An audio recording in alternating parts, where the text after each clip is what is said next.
Right, this morning we continue our series, Coffee with the Candidates, to help you get to know the candidates running for office in the upcoming elections on a personal level. Joining us this morning is Democratic candidate for the 1st District Congressional seat, David Segal. Good morning, David. Good morning. How are you? Would you like a donut? We got plenty of them here. We got have cupcakes. about 4 on the way in. Okay. Let's talk about why you decided to get into politics in the first place. Yeah, I'm running, well, I've been a state rep for 4 years and I was on the city council in Providence before that. So I got involved a long time ago, and it was a campaign for a living wage for people in Providence that first got me inspired. I was just an activist on the ground helping with this fight to say that if a contractor or developer got a lot of money from the city, they should pay their workers $10 an hour to make sure that the economic development that followed from that tax break actually provided some meaningful benefit to the people of Providence.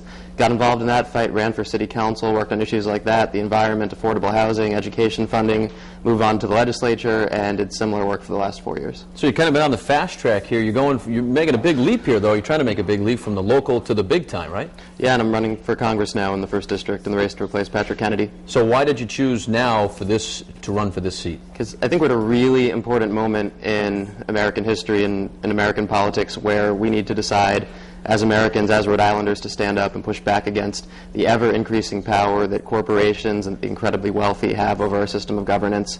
And it's a function of how we fund elections. Politicians are essentially beggars who need to go around to the banking lobbyists, the insurance lobbyists, the fossil fuel industry lobbyists, asking them for checks to fund their campaigns. And those checks come with the expectation of favors in return, and it's why we can't see real action on healthcare reform, on banking reform, on creating a more robust renewable energy, public transit-based economy. It's why we can't get out of the wars, and I want to go back. I want to go there to push back against those corporate interests, against the super powerful, in a way that I have at the state level, at the city level over the last 8 years, and fight on behalf of ordinary Rhode Islanders and ordinary Americans. All right, David, you're a young guy. Sometimes that can work for you. Maybe you have more energy than other candidates, but it can also perhaps work against you because, you know, when they see a young guy, they think, well, what could he possibly know? How could he possibly have any experience or been through the battles to be able to fix anything? Mm-hmm.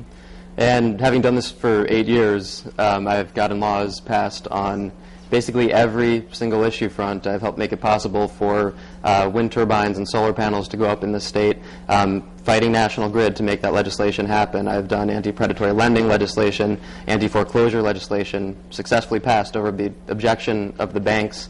I've helped block budgets that took too much money away from cities and towns for municipal funding, for education funding. And one issue that's come up in this race is that I sued my opponent, the mayor of Providence, when I was on the city council, because he wasn't enforcing a law that said that if you were a corporate developer and you got millions of dollars to build your shiny condo tower downtown, that you had to hire local residents to do the work of that project. Tried to get him to enforce it and couldn't, and so I organized a lawsuit against him, took him to court, and won. And because of that, more people are getting jobs now. Much needed economic development for our relatively poor inner city. And I'm very proud of that work and know how to fight the fight and have made a career of pushing back against the powers that be to do right by ordinary people. All right, David, thanks so much for coming in this morning. Thanks so much. And to learn more about David's take on political issues, just head to our website, foxprovidence.com. Time now to get a